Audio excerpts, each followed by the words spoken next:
Sejam bem-vindos, professor Marcelo Moraes, grande abraço a todos. Galera, eu vou fazer uma viagem no tempo aqui. Aquele vídeo meu falando sobre a evolução da tecnologia entre 1970 até 2016. Deu o que falar, mas eu achei que faltou um pouquinho. Porque o que é bom sempre pode ficar melhor ainda. Tá, ok? Eu estou aí com um diagrama de um rádio Philips, a válvula muito antigo. Muito antigo mesmo. Professor, o que tem isso a ver com a atualidade, com a modernidade? Tem tudo a ver, tudo a ver. Para você ser um técnico completo, você tem que entender eletrônica desde os seus primórdios, desde o início, do princípio de todas as coisas, desde Gênesis, não é isso? Gênesis zero, que nem existe. Então, olha a estrutura. Os equipamentos industriais, eles eram montados na estrutura aranha, aquela estrutura pendurada. Tinha um chassi metálico e era tudo amontoado ali. Bem artesanalmente feito, tá bom? Você pode ver que tem as bobinas, olha que legal, na parte de cima, do lado direito em cima você tem as bobinas. Do lado direito, no lado esquerdo em cima tem bobina. Do lado direito embaixo tem bobinas. Do lado esquerdo embaixo você tem as chaves seletoras que você selecionava, as faixas de frequência para você sintonizar, ondas curtas, AM, nem existia FM nessa época. Tá bom? Então, na verdade, o circuito era baseado em bobinas, transistores não existiam, então o que fazia a vez dos transistores eram as válvulas eletrônicas. Essas que parecem aqui embaixo, com uma lâmpada, e em cima ela é pintadinha, tá bom? Então isso aí era o que fazia a vez dos transistores, tá bom? Você tinha transformadores, e esses equipamentos a gente costumava chamar de rabo quente, ou seja, meteu a mão no chassi e vai levar uma bordoada, que era ligado direto com tensões elevadíssimas, da ordem de grandeza de 400, 500, 600 volts. Era o contrário do que é hoje. Você tinha a tensão de 110 da tomada, 220, na verdade para o equipamento funcionar você aumentava a tensão, dobrava. É o diferente do equipamento de hoje. Por exemplo, você tem um notebook hoje, que você tem a tensão de 110, 220, você reduz para 19 volts. Alguns equipamentos trabalham com 12 volts. Então, na verdade, o risco de se trabalhar era infinitamente maior naquela época, tá ok? Só que era um circuito mais simples, bem mais simples de você analisar, avaliar e reparar, tá? Eu vou mostrar para vocês agora o seguinte. Isso aqui é um diagrama de um rádio ABC, tá ok? Então, você está vendo aqui. Você tem o diagrama, você tem as válvulas como circuito, como sendo componente principal. E embaixo você tem o diagramazinho de uma fonte, olha que interessante. A entrada, no caso aqui, 220. Você tem os choques, você tem o que faria a retificação, certo? E na verdade, muitos desses circuitos trabalhavam com alternada, tá bom? Do começo até o final. Então era muito fácil de você detectar um defeito aqui. Era extremamente fácil. Porque não tinha muito componente pequeno, era fácil de você visualizar. Então, geralmente, você achava um resistor chamuscado, um capacitor estourado, uma válvula que não acendia. Já pensou se todos os MOSFETs de uma placa-mãe de hoje, você olhasse para ele e tivesse uma luzinha acesa dentro? O filamento aceso? Os que tivesse apagado, essa válvula está com defeito. Então, era muito mais fácil fazer um reparo naquela época. Mas houve a necessidade da é uma palavra difícil de falar para caramba, eu tenho maior dificuldade de falar essa palavra, miniaturização. Eu tenho dificuldade de falar essa palavra tremenda.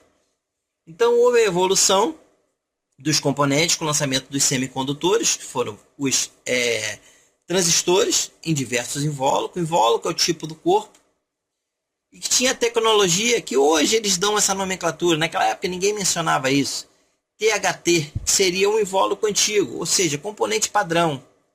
Essa tecnologia fala o quê? Tecnologia através do furo, ou seja, você tinha que enfiar o componente no furo da placa de fenolite, na época era só fenolite, nem tinha fibra, e soldar, tá bom?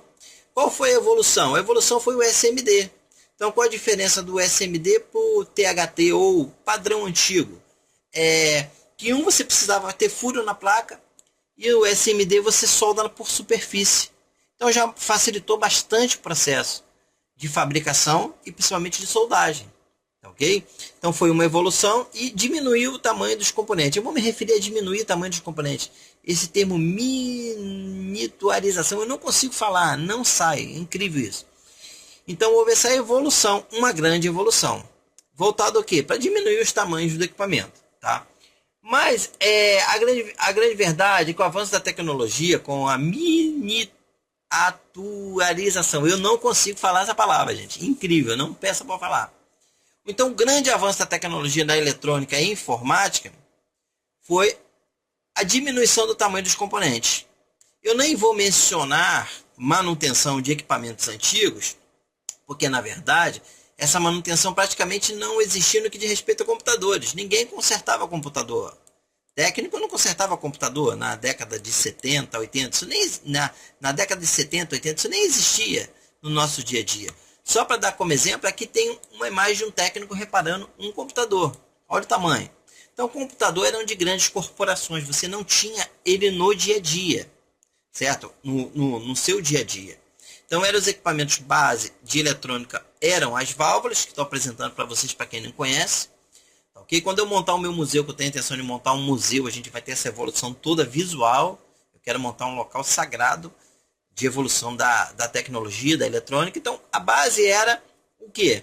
Esses componentes eletrônicos, as válvulas, ok? Então, hoje nós temos o circuito basicamente dessa forma aqui. Olha que lindo. Diminuiu o tamanho, essa foto é bem ampliada. Então, você tem aqui os componentes SMD montados no sistema de solda por superfície. Não tem furo, ok? Não tem furo nesses aqui. Na verdade, hoje, as placas são mistas, ok? Porque ainda temos capacitores que atravessam a placa de um lado ou outro. E o SMD mesmo, muitas das vezes, o circuito tem dupla face, precisa que a solda passe de um lado ao outro, tá ok? Então tá vendo aqui que esse processo de diminuir o tamanho dos componentes foi fundamental, tá ok? Para a evolução da eletrônica e da informática. Por um outro lado, eu queria chamar a atenção para você que o técnico reparador, ele é o grande inimigo da indústria de eletrônica. A verdade é essa. O lucro da indústria de eletrônica diminui muito com a presença dos técnicos reparadores. E a indústria eletrônica, ela faz de tudo para tentar destruir a gente. A verdade é essa. A gente não tem acesso a diagrama esquemático, o fabricante esconde. Fabricante, eles inventaram 1001 formas de abrir um gabinete para impedir a gente de abrir. Na verdade, nós somos o inimigo da indústria eletrônica, ela nos trata como inimigo. Ah, professor, o senhor está sendo injusto. Então, a partir de hoje, eu queria, já que para provar de que eu estou errado em minha teoria, que todas as indústrias eletrônicas de componentes e equipamentos eletrônicos passassem a disponibilizar o diagrama esquemático. Então, toda a Philips, a Samsung, a Dell, todas as grandes empresas passassem a disponibilizar a todo e qualquer pessoa técnico o acesso aos seus diagramas. Então, se vocês dificultam a forma que se abre o equipamento, se vocês usam componentes que muitas das vezes nós não encontramos no mercado, então, na verdade, vocês não tratam como aliado, nos tratam como inimigo. E você imagina como que o lucro da indústria eletrônica seria maior se não tivesse quem reparasse? Quantos bilhões de dólares ele perde porque você consertou aquele PC, você consertou aquele notebook, você consertou aquela TV. Então, eles nos tratam como inimigos. Mas eu queria deixar um recado para eles bem claro. Então, a indústria de eletrônica, ela nunca vai vencer os cavaleiros do Ômega. Nós sempre vamos estar aí reparando os equipamentos eletrônicos. E eu acho que já está na hora da indústria eletrônica desistir de nos destruir e passar a nos ver como seus aliados. Tá ok, galera? Grande abraço, professor Marcelo Moraes.